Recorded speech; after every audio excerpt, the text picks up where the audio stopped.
Hi everyone, my name is John. Welcome back to my channel.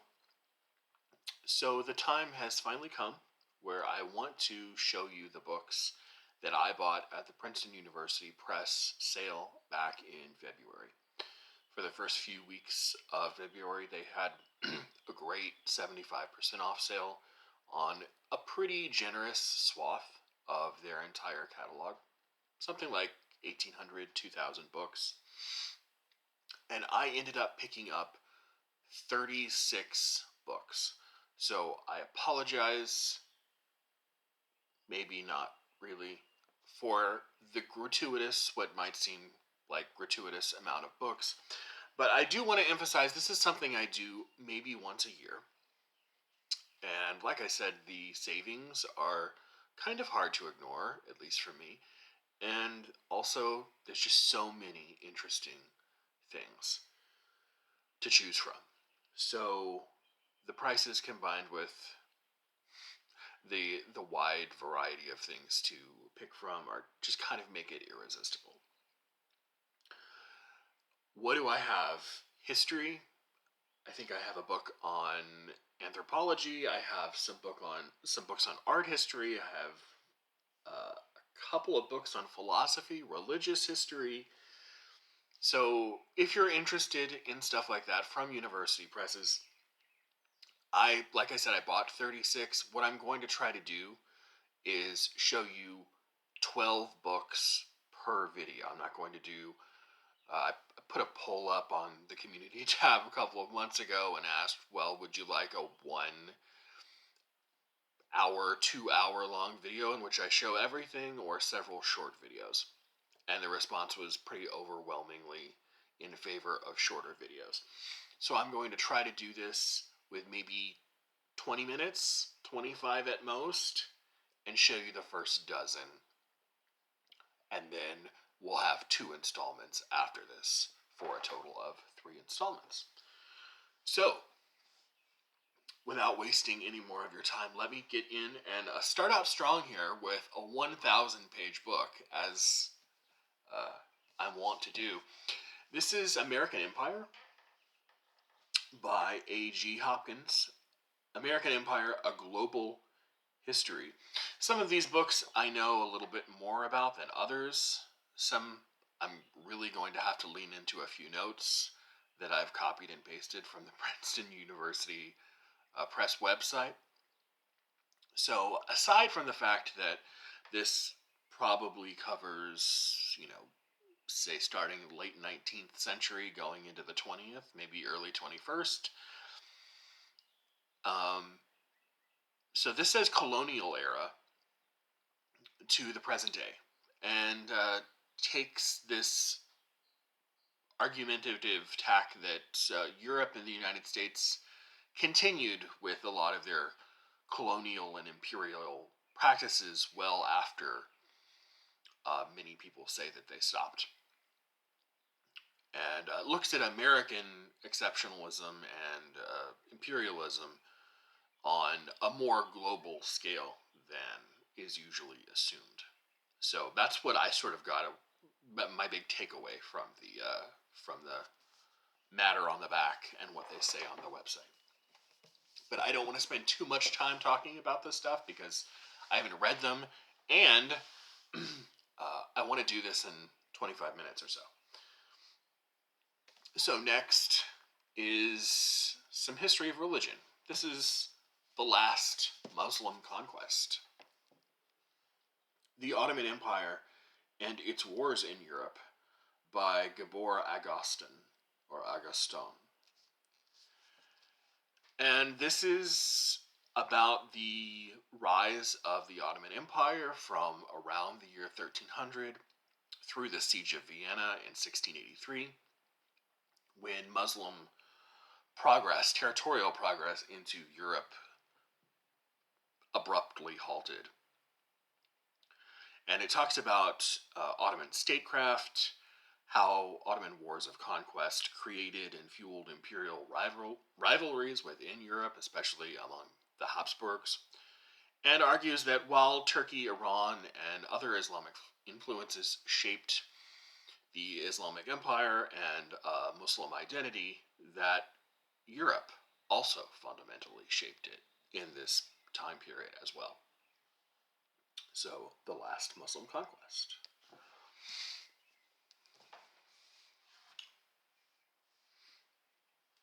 Have a couple of art history books in this first part, and this is one of them. This is by a famous art historian, art theorist, art critic, and his name is Alois Riegel, or Regel. This is historical grammar of the visual arts. Sometimes what they'll do, it's a zone book, and I've talked off and on about zone books on the channel before. I think they are now controlled by Princeton University Press. And zone books put out these new, often very interdisciplinary, scholarly analyses of topics, wide-ranging topics. This is not a new one of these. This is a reprint of a very old book, actually. I think this was written at the end of the 19th century. And Regel was a member of the Vienna School of Art Criticism, which had a big influence on the way criticism was done well into the 20th century, because it tried to sort of formalize and create what Germans of the time would have called a science of art theory or art criticism, a Wissenschaft. So this is his attempt to sort of look at art history by taking into consideration not just social and historical functions of art, but looking at decoding motifs, iconography, and using contemporary texts of the time to shed light on the various values and meanings of the art that he's looking at. Historical grammar of the visual arts. So, history of art history. Something I don't talk about too much on the channel, but am very, very much interested in. Here's some American history from pretty much a single year. This is Denmark Vesey's Bible. The Thwarted Revolt That Put Slavery and Scripture on Trial by Jeremy Shipper. On July 22nd, 1822, Denmark Vesey, a formerly enslaved man, was hanged in Charleston, South Carolina. He was convicted of plotting what might have been the largest slave insurrection revolt against slaveholders in the country. Witnesses claimed that Vesey appealed to numerous biblical texts to promote and justify his revolt. And while he was sentenced to death and was executed, Lionel Henry Kennedy, a magistrate at the trial, accused Vesey not only of treason, but also of, quote, attempting to pervert the sacred words of God into a sanction for crimes of the blackest hue.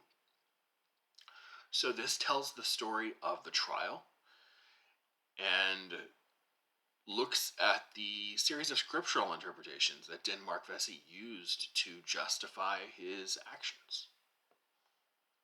Denmark Vesey's Bible by Jeremy Shipper.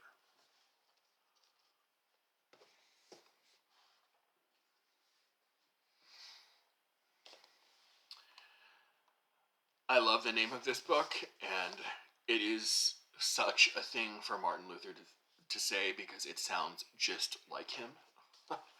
I am not too terribly far off of having read something for Historathon in Q3 in 2023, which was a biography of Andrew Pettigrew, a biography by Andrew Pettigrew of Martin Luther, which looked specifically at Luther's participation and involvement in the publishing industry, and how he sort of used the publishing industry to create and propel and make a name for himself in what was basically a backwater of northeastern Germany, and how his career helped fuel the publishing industry in early modern Germany.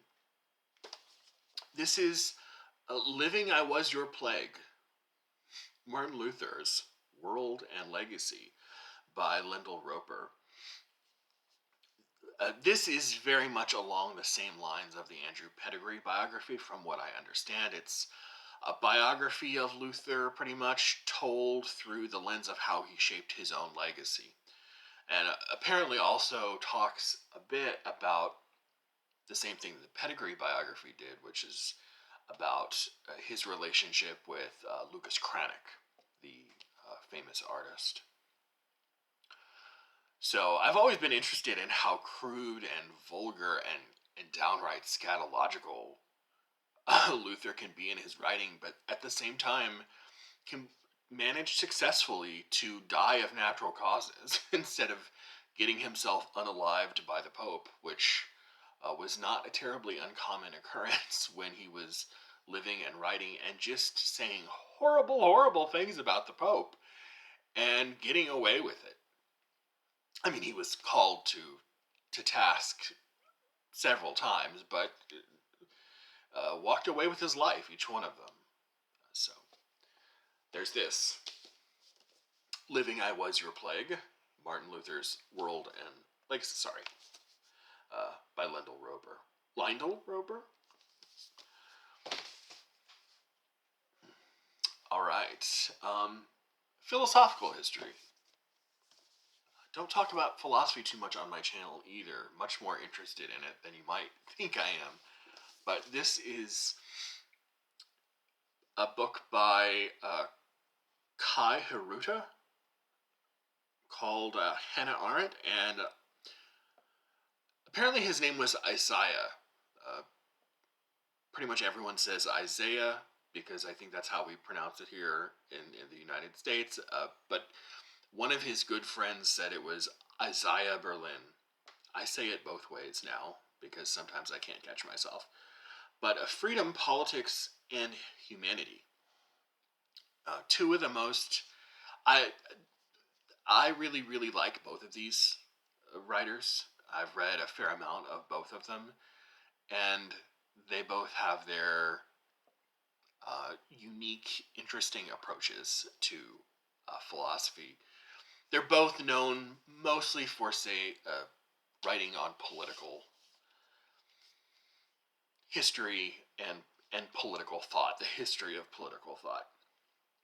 This is the same Hannah Arendt who wrote Origins of Totalitarianism, Eichmann and Jerusalem, etc. Two of the most iconic thinkers of the 20th century, Hannah Arendt, this is the back matter from the website, Hannah Arendt and Isaiah Berlin fundamentally disagreed on central issues in politics, history, and philosophy. But in spite of their overlapping lives and experiences as Jewish immigrant intellectuals, Berlin disliked Arendt intensely. This is something I didn't know, saying she represented, quote, everything that I detest most. While Arendt met Berlin's hostility with indifference and suspicion. It tells the story of their lives and their relationship and how their differences of opinion, to put it mildly, apparently, play out. So, philosophy bitch fest. I'm here for the tea. Bring it on. Hannah Arendt and Isaiah Berlin by Kai Haruta.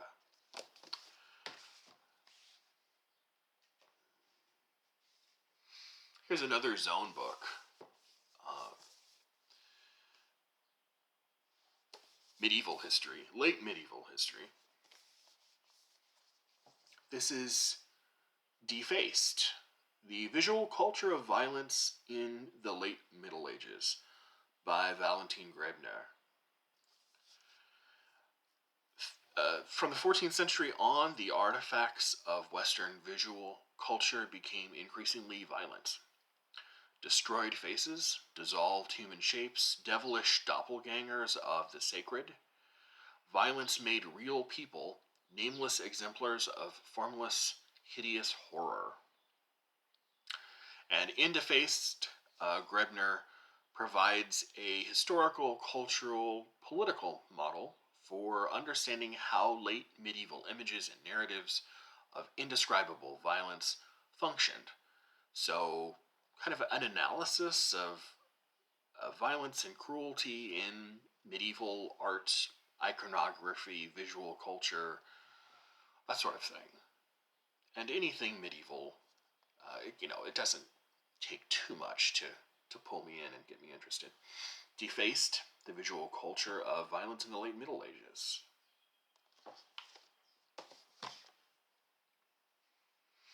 I'm making good time, so that's nice for once. Next up, The 5 Million Year Odyssey. The Human Journey from Ape to Agriculture by Peter Bellwood. This is a pretty short book, but hopefully it's 300 pages or so. But hopefully it can give me sort of a way in the door of looking at physical anthropology in a bit more of a systematized way than I have any knowledge of now. So, over the course of the last 5 million years, our primate ancestors evolved from a modest population of sub-Saharan apes into the globally dominant species Homo sapiens. Along the way, humans became incredibly diverse in appearance, language, and culture. And how did all of this happen? In this book, Peter Bellwood synthesizes research from archaeology, biology, anthropology, and linguistics to immerse us in the saga of human evolution from the earliest traces of our hominin forebears in Africa through waves of human expansion across the continents and to the rise of agriculture and explosive demographic growth around the world. So, the 5 Million Year Odyssey.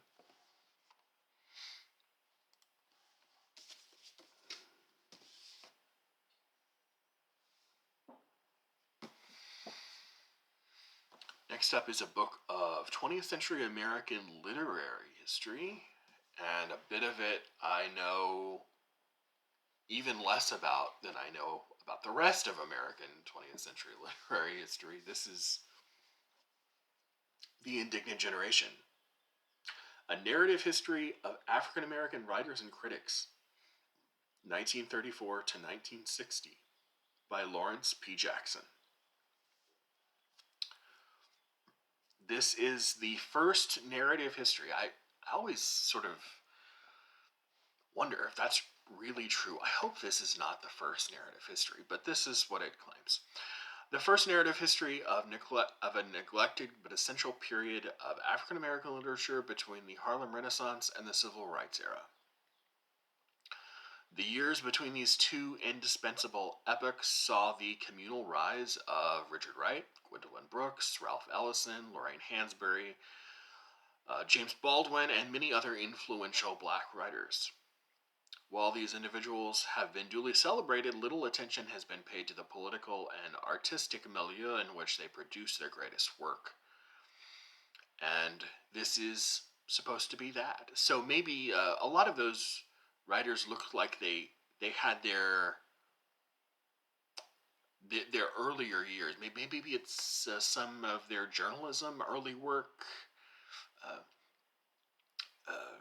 The community of black intellectuals that sort of happens in the Harlem Renaissance and follows up through, at least this book follows it up through the Civil Rights Movement. Really interesting and something I want to know more about. Because while I recognize all of those names, I could certainly do with knowing more about them. And I think the only one I've read, well, Richard Wright and James Baldwin. I've never read Raisin in the Sun, and I've never read Gwendolyn Brooks either. So, all right, one more book of art history, and this is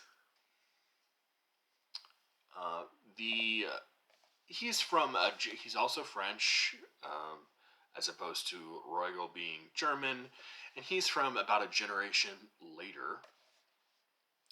Faucillon died in 1943, and this is The Life of Forms in Art, also his own book, and it has the worst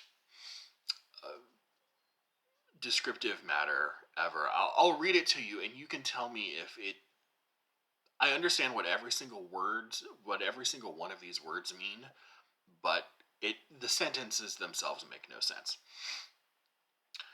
So it describes how art forms change over time. Although he argues that the development of art is irreducible to external political, social, or economic determinants, one of Faucillon's great accomplishments was to lodge a concept of autonomous formal mutation within the shifting domain of materials and techniques.